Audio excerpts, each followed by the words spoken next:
Assalamualaikum warahmatullahi wabarakatuh.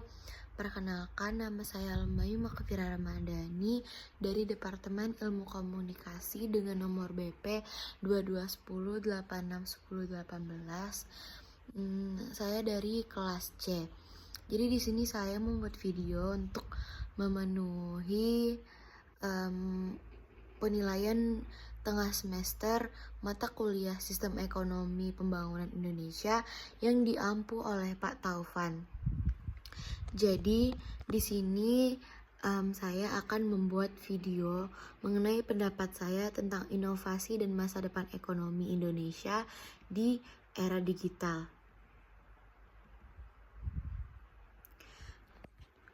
Inovasi dan teknologi digital memiliki peran penting dalam masa depan ekonomi Indonesia.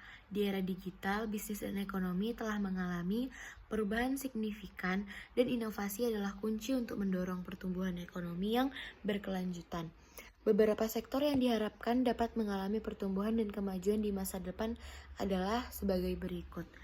Di sini itu terdapat 5 sektor yang diharapkan dapat berkembang di masa depan Indonesia. Yang pertama ada teknologi informasi dan komunikasi. Indonesia memiliki potensi besar dalam industri TIK dengan populasi yang besar dan meningkatnya penetrasi internet. Inovasi dalam TIK dapat memfasilitasi transformasi digital dan menghasilkan ekonomi digital yang lebih kuat. Contohnya itu seperti teknologi seperti Gojek. Itu kan kita sudah menggunakan teknologi informasi dan komunikasi. Kalau dulu kita memerlukan tenaga atau waktu untuk pergi ke pangkalan ojek yang mungkin jauh dari rumah, sekarang kita dapat memesan aplikasi Gojek dan ojek tersebut akan menjemput kita di depan rumah kita. Yang kedua itu ada industri kreatif. Jadi Indonesia memiliki kekayaan budaya dan kreativitas yang luar biasa. Inovasi dalam industri kreatif dapat memperkuat sektor ini dan meningkatkan kontribusinya terhadap ekonomi nasional. Industri kreatif nih contohnya mungkin kayak YouTube Rewind. Itu kan kalau di-post di YouTube dan yang nonton banyak, uangnya bisa disumbangkan untuk negara atau uangnya bisa kayak kita buat pembangunan yang lebih untuk Indonesia gitu loh. YouTube Rewind itu kan suatu industri kreatif ya, itu banyak ditonton dan itu ada tiap tahun.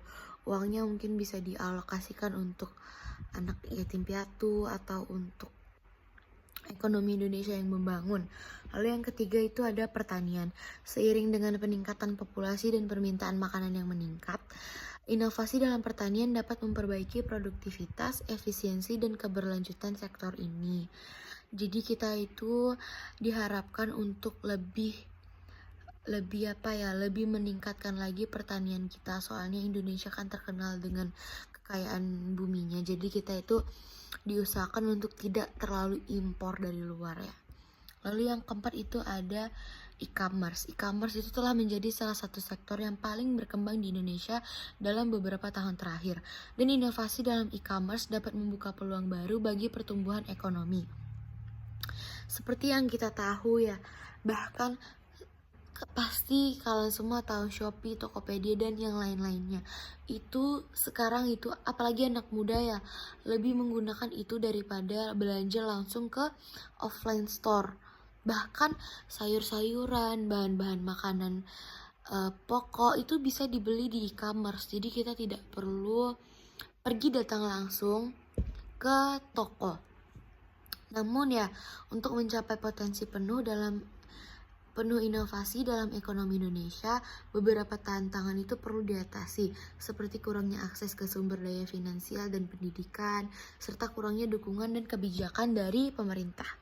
Oleh karena itu, pemerintah perlu memperkuat dukungan dan memfasilitasi inovasi, baik melalui pengembangan ekosistem inovasi yang terintegrasi, pembentukan kebijakan yang memungkinkan pertumbuhan inovasi, serta memperkuat kerjasama antara sektor publik dan swasta. Jadi emang kita itu kekurangan sumber daya manusia yang berkualitas. Mungkin dari pemerintah bisa dikasih kayak fasilitas pendidikan atau lapangan pekerjaan yang lebih luas gitu. Nah, Lalu Indonesia itu telah memperlihatkan kemajuan dalam bidang inovasi di era digital loh. Nah, terutama dalam beberapa tahun terakhir, beberapa inovasi yang dalam tahun terakhir itu ada, yang pertama ada vintage. Indonesia telah menjadi salah satu negara dengan perkembangan vintage tercepat di Asia Tenggara. Inovasi dalam vintage telah mempercepat akses ke layanan keuangan untuk masyarakat, termasuk transfer uang, pembayaran digital, dan pembiayaan peer-to-peer. Kita juga pasti tahu ya, kalau kita mau transfer uang itu kita nggak perlu lagi ke ATM atau kita kayak bayar yang Shopee itu tadi. Kita juga udah bisa menggunakan ATM digital yang bisa di-download di aplikasi di Play Store atau di App Store pada HP masing-masing. Yang kedua itu ada agrotech. Jadi agrotech itu inovasinya dapat meningkatkan produktivitas dan efisiensi sektor pertanian, seperti penggunaan teknologi sensor dan daya analytics untuk meningkatkan kualitas tanaman dan produksi pertanian. Dalam hal pertanian pun, kita sudah bisa menggunakan teknologi.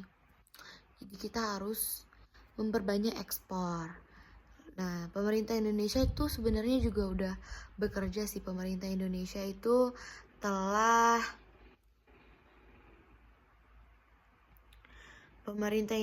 berinvestasi dalam pengembangan ekosistem inovasi untuk mendorong pertumbuhan inovasi di Indonesia. Beberapa langkah yang dilakukan antara lain memfasilitasi kerjasama antara sektor publik dan swasta, mendukung pengembangan startup, serta memberikan dukungan keuangan untuk riset dan pengembangan. Mungkin itu ada pendapat dari saya tentang inovasi dan masa depan ekonomi Indonesia di era digital. Jadi kayak e-commerce, Shopee, agrotech untuk pertanian, dompet digital itu tuh diharapkan bisa lebih maju lagi di Indonesia. Dan diharapkan juga agar pemerintah memberikan fasilitas untuk sumber daya manusia yang berbobot gitu loh, supaya teknologi-teknologi tersebut tuh semakin maju di Indonesia di masa depan.